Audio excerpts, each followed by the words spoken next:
it's Evan Carmichael, and I make these videos because chances are you are the most ambitious person in your circle, but you know you're capable of more. And you get that push by surrounding yourself with the best. So today, let's learn from one of the best, Les Brown, and my take on his top 10 rules of success.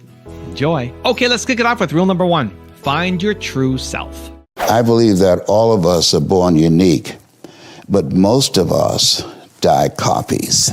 You got to find out what is it that turns you on, what resonates with you.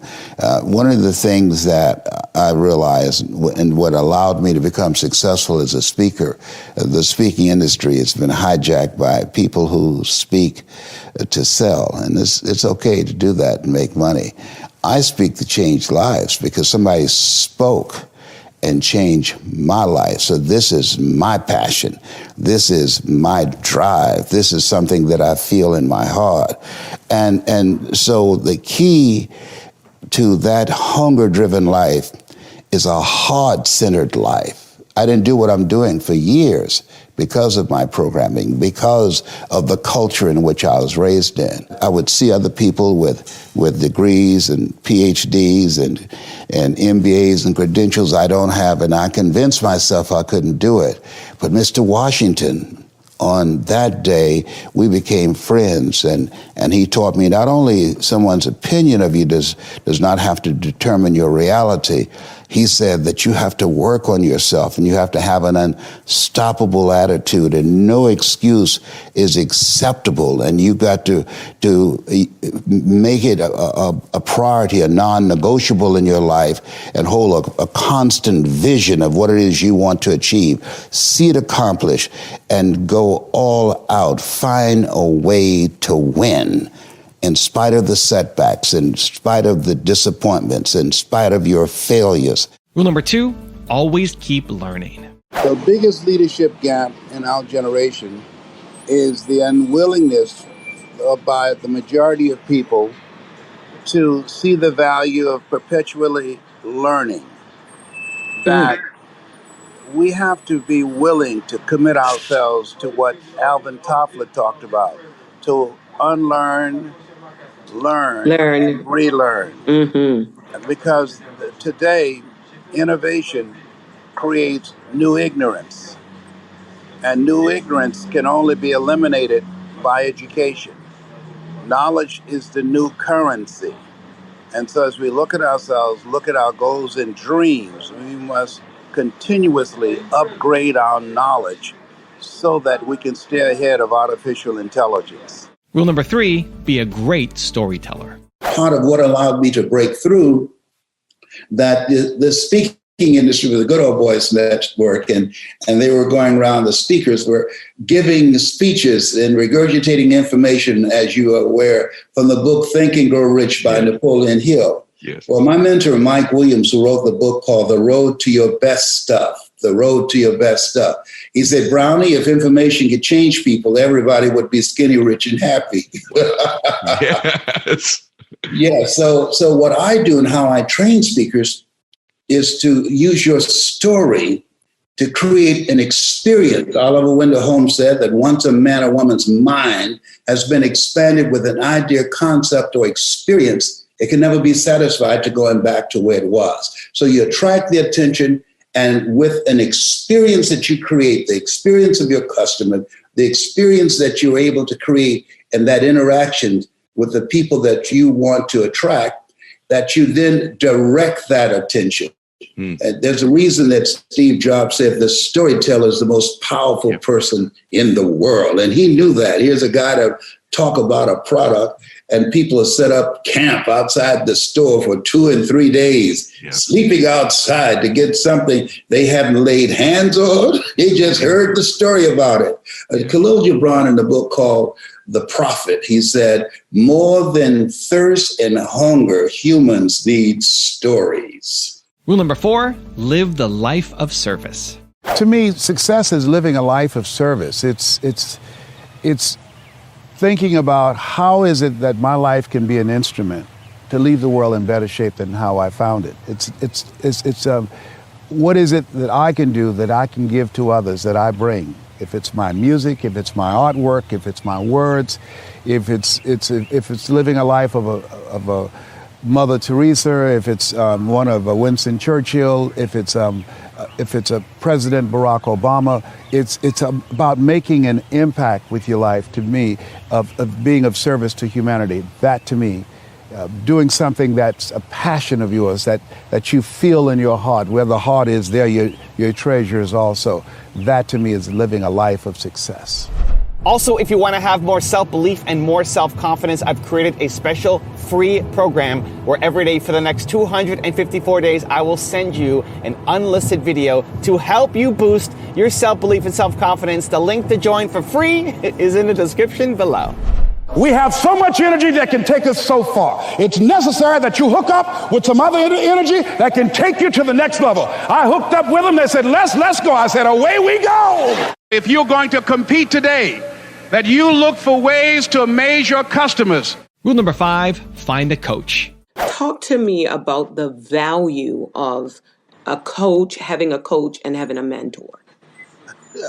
I'm glad you asked that question because my children, they don't understand. Daddy, why do you pay Mike Williams money every month as a coach? You're Les Brown. You've selected among the top 5 speakers in the world. You're recognized as number 1. You earn $70,000 an hour when you speak in the United States. You earn 225,000 pounds when you speak outside of the United States. Why do you pay him every month? And I said, Serena Williams is the most dominant tennis player on the planet, and she never goes out on the court without her coach, because you can't read the label when you're locked in the box. You don't even want someone coaching you unless they have a coach. And I have a coach because there are things that a coach can see that you can't see when you're under fire, when you're going through the stuff. And you have to have somebody with a trained eye and experience that you've developed a collaborative, achievement-driven, supportive relationship with that will allow you to navigate the storms of life. And when life staggers you, that can help you get back in the game again and do the rope-a-dope and Muhammad Ali shuffle. Rule number 6, have a dream.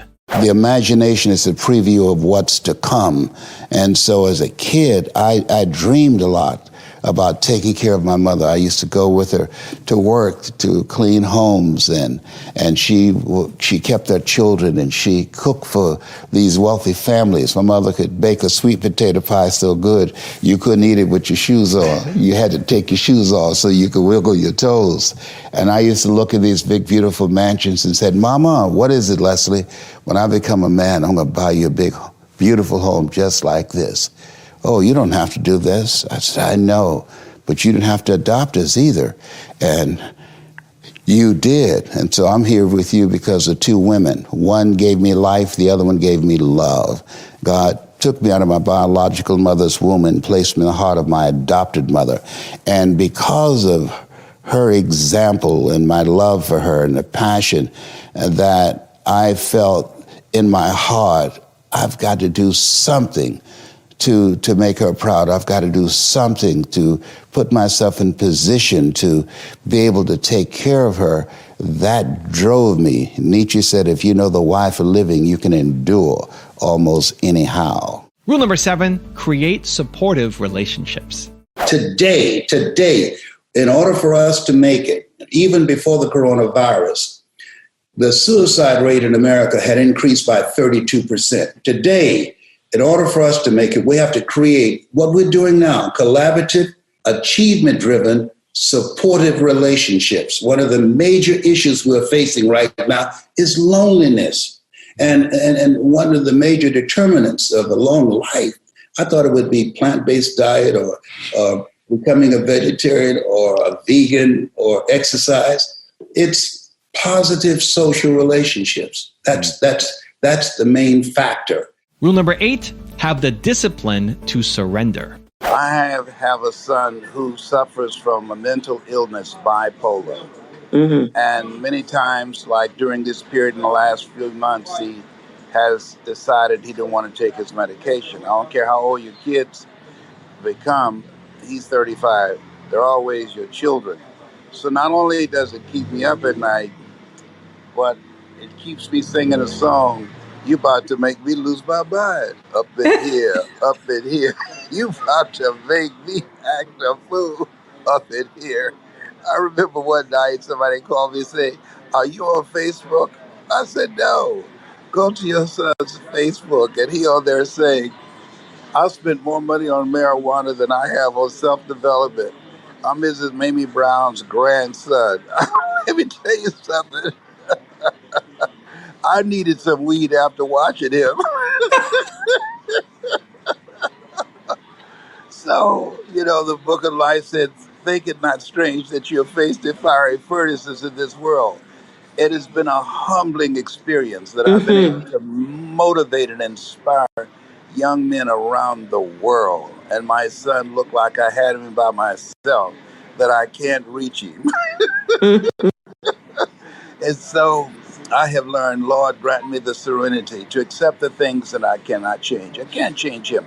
The courage to change the things that I can. I can change how I react, how I respond, and the courage to know the difference. And so I've learned to discipline myself to let go and let God. And once letting go, don't go back to God and get it. Just give it to Him. Yes, yes. That our kids come through us, but they come from God. And learn to surrender. Life is about surrendering and releasing. And I've learned the discipline to do that. But it hasn't been easy. Rule number 9, put yourself in OQP community. How can people that are listening to this now, especially if they're an adult that's got all those labels put on them, that's had their creativity squished, what process do they do to hear the voice? What sort of communion can they do to create that imagination that's going to allow them to get out of that and move towards something new? That's the reason why you designed this program, you and your team, for them to do that they have to expose themselves to something that will give them a different vision of themselves. And in addition to that, they have to put themselves in a community of what I call OQP, only quality people. A gentleman who dramatically transformed my life, I was a junior at Booker T. Washington High School in Miami, Florida, and I went in his class looking for another friend, and he said, "Go to the board and work this problem out for me." I said, "Sir, I can't do that." He said, "Why not?" I said, "I'm not one of your students." He said, "Do it anyhow." And the other kids started laughing, saying, "He's Leslie, he's DT." And he said, "What's DT?" His brother is smart, but he's the dumb twin. And I said, "I am, sir." And he came from behind his desk and he pointed at me. He said, "Don't you ever say that again. Someone's opinion of you does not have to become your reality." And he taught me 3 things. He said, if you want to become successful in life, young man, he said, number 1, you got to change your mindset. He said, you don't get in life what you want, you get in life what you are. Number 2, practice OQP. Only quality people. You earn within $2,000 to $3,000 of your closest friends. I found that out. I left all my broke friends. I say, y'all got to go. Because I used to be so broke, I'd pass the bank and trip the alarm, And the 3rd thing he said, develop your communication skills, because once you open your mouth, you tell the world who you are. He said, those are 3 major things that you want to work on that will liberate you from living in Liberty City, living in poverty in Overtown. It will help to escape out of where you are right now, because I see you watching me and I know you want more. I can see the hunger in your eyes. That's why my book is about to come out called You Gotta Be Hungry. And rule number 10, the last one before a very special bonus clip, is fight for your territory. Life is a fight for territory. And once you stop fighting for what you want, what you don't want will automatically take over. Give you an example. 27 years ago, I was diagnosed with prostate cancer. Dr. 27 years ago. My gosh. Yeah, fourth stage cancer. And fourth stage prostate cancer. My PSA was 2,400. And so Dr. Alfred Golson said, Mr. Brown, you have fourth stage cancer. I said, I do? He said, yes.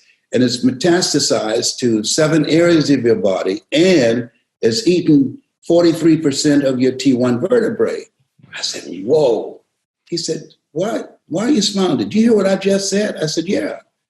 He said, why are you smiling? I said, man, 7 is my lucky number. I was born February the 17th. Joshua marched around the walls of Jericho 7 times. Naaman dipped himself in the River Jordan 7 times. 7 is my lucky number. He looked at his nurse and said, this is a strange one. So I said, can you give me a second opinion? He said, yes. And you're ugly too. You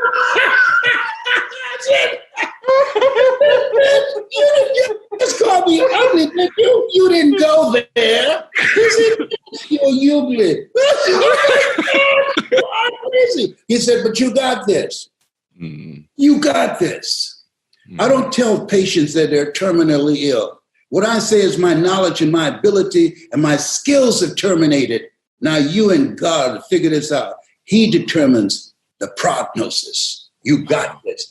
And as a result, how people live their lives, as you know, is a result of the story they believe about themselves. He interrupted my story, and I left there with a heart full of faith, not a heart full of fear. Zig said, most people in a fearful situation, they forget everything and run.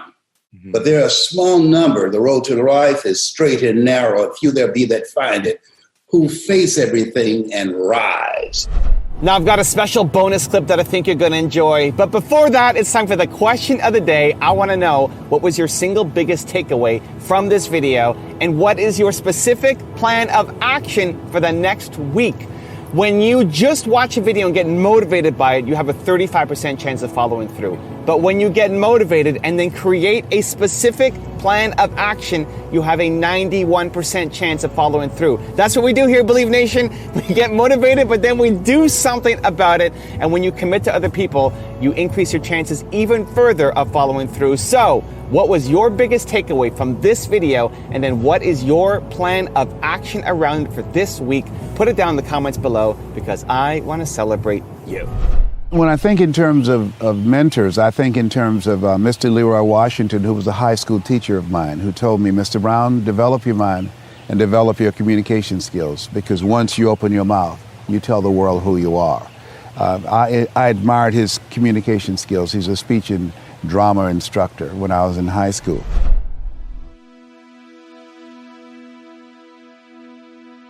If you want 10 more awesome rules from Les Brown, check out the video right there next to me. I think you'll enjoy it.